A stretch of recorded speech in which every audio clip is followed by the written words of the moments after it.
আজ আবার সকালবেলা রেডি হয়ে বেরিয়ে পড়েছি। শরীরটা খুব একটা ভালো ছিল না, তাও বেরিয়ে পড়েছি। কাজ যখন, মন খারাপ শরীর খারাপ নিয়েও যেতে হবে, আমাদের প্রফেশনটাই এরকম। আজকে আমাদের লোকেশন ছিল শক্তিগড়, তো ট্রেনে করে চলে গেছি শক্তিগড়। তারপরে ওখান থেকে নেবে টোটো করে অনেকটা দূর যেতে হয়, তো এই টোটো করে যাচ্ছি। আমরা একদমই অন টাইম ছিলাম। তারপরে ঝটপট করে ব্রাইডকে রেডি করেছি। এই যে আমাদের ব্রাইডকে যেমনই দেখতে হোক না কেন, রিয়াদি সবসময় নিজের বেস্টটা দেওয়ার চেষ্টা করে।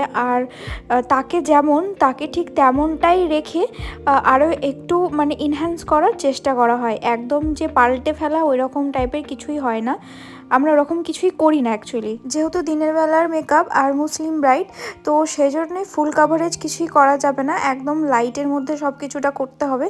আমরা সেরকমটাই রেখেছি। তারপরে এই যে বাচ্চাটাকে দেখছো, খুব কান্নাকাটি করছিল, ওকে আমি লাইট ধরতে দিয়েছি।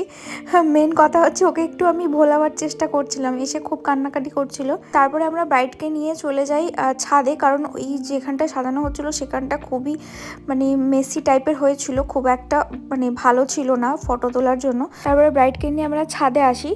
ছাদেও খুব একটা ভালো হয় না, ওই মোটামুটি হয়েছিল। অনেক জোর করার পর আমরা খেতে বসে পড়েছিলাম, কিন্তু তখনও ওদের রান্নাবান্না কমপ্লিট হয়নি। Thank you for watching, ta ta by.